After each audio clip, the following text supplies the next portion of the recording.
నమస్కారం. టీవీ7 daily market updates కు స్వాగతం. శనగ రైతుల్లో ఆందోళన. ఇటీవల వరుస తుపానులు శనగ రైతుల్లో ఆందోళన కలిగిస్తున్నాయి. వర్షాల కారణంగా రబీలో సాగు చేసిన బుడ్డ శనగ పూత రాలిపోతోంది. దీంతో దిగుబడి పూర్తి స్థాయిలో తగ్గుతుందని రైతులు ఆవేదన చెందుతున్నారు.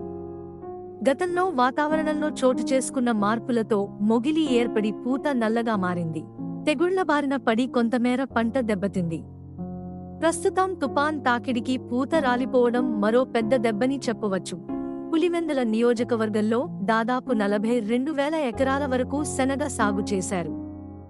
అత్యధికంగా సింహాద్రిపురం మండలంలోని సుమారు 16,000, లింగాలలో 10,000, తొండూరులో 5,000 ఎకరాలు, పులివెందులలో 2,000, వేముల మండలంలో 4,000 ఎకరాలు, వేంపల్లి మండలంలో 3,000, చక్రాయపేట మండలంలో 2,000 ఎకరాల్లో రైతులు శనగ సాగు చేశారు. కోటి ఆశలతో పంటను సాగు చేసిన రైతుల ఆశలు ఆడియాసలయ్యాయి. సాగు చేసిన పంట దెబ్బతిందని ఆవేదన వ్యక్తం చేస్తున్నారు. శనగ పంటలో పూత, పిందె రెండూ లేకపోవడంతో దిగాలు పడుతున్నారు. లక్షలాది రూపాయలు వెచ్చించి పంట సాగుకు ఖర్చు చేశారు. తీరా పంట చేతికొచ్చే సమయంలో ఇలాంటి విపత్కర పరిస్థితులు ఏర్పడటంతో జీర్ణించుకోలేకపోతున్నారు. అప్పులు చేసి పంట సాగు చేస్తే కనీసం పెట్టుబడులైనా వస్తాయా లేదా అనే సందేహంలో ఉన్నారు. నష్టాల బాటలో ఉన్న రైతులను ప్రభుత్వం ఆర్థిక సాయం చేసి ఆదుకోవాలని అన్నదాతలు కోరుతున్నారు. 6.5 ఎకరాల్లో బుడ్డశనగ సాగుకు 85,000 ఖర్చు చేశాను.